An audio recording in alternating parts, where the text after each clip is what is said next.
Ben, congratulations. Thank you just so done much. your first Austin City Limits. Yes. How did it feel out there? It feels good. I mean, I've been watching this show since I was a kid, you know? I remember being in the middle school watching like Bright Eyes and those kind of people playing, and I don't know, it's a real experience being out there, but I don't know, I'm so happy. And I got to do it with my sister, so it was a good experience. Did it ever occur to you that you someday might be out on that stage in front of those cameras?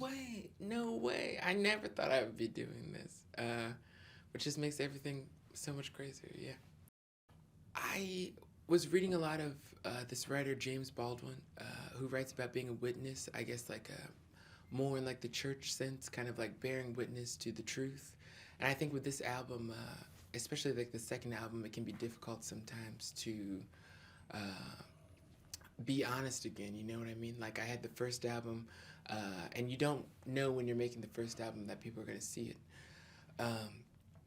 And so when the second album comes along, a lot of times people go less personal. And I think it was really important to me this time to focus on being truthful and being honest with people and make an album that was even more personal than the first time. And so I think that that's what I tried to do this time, to really dig a little deeper.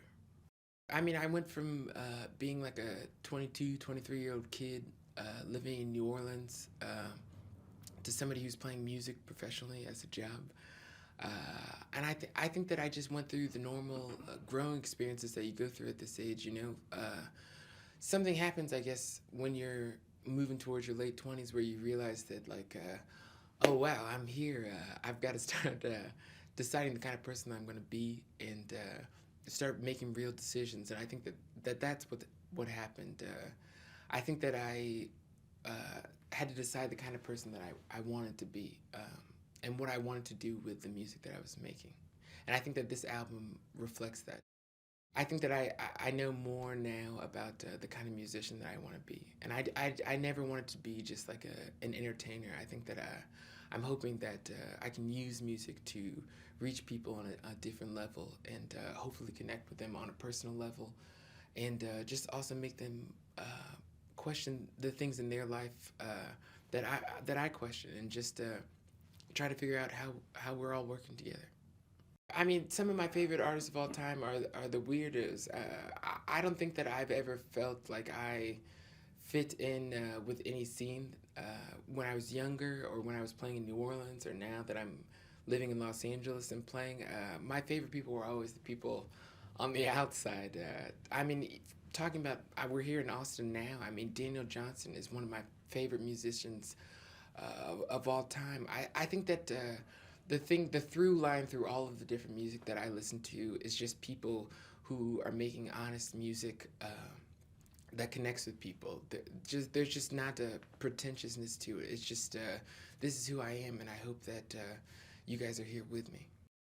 New Orleans was huge for me and a huge influence because I was working there and for a nonprofit called Hands on New Orleans, and I spent a lot of time working in offices, going out in town, working on community gardens, working in schools, doing a bunch of things. But during that time, I was listening a lot to the radio. There's a radio station there called WWOZ, which is one of the greatest radio stations in the country, in my opinion.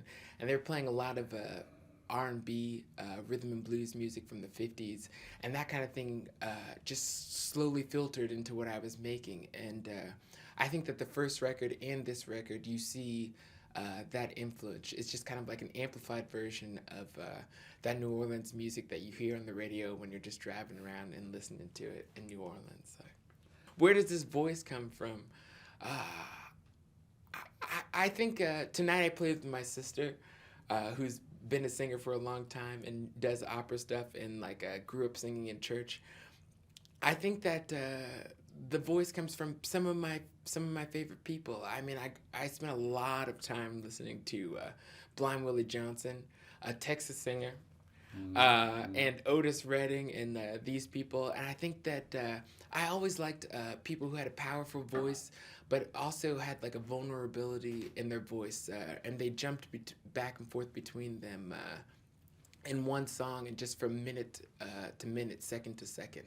And I think that that's what I try to do when I'm singing. Well, wherever it comes from, it's working really well for you. So Thank you so much. congratulations once again. It's been great to have you here for your first time on the show. Hope to have you back someday down the road.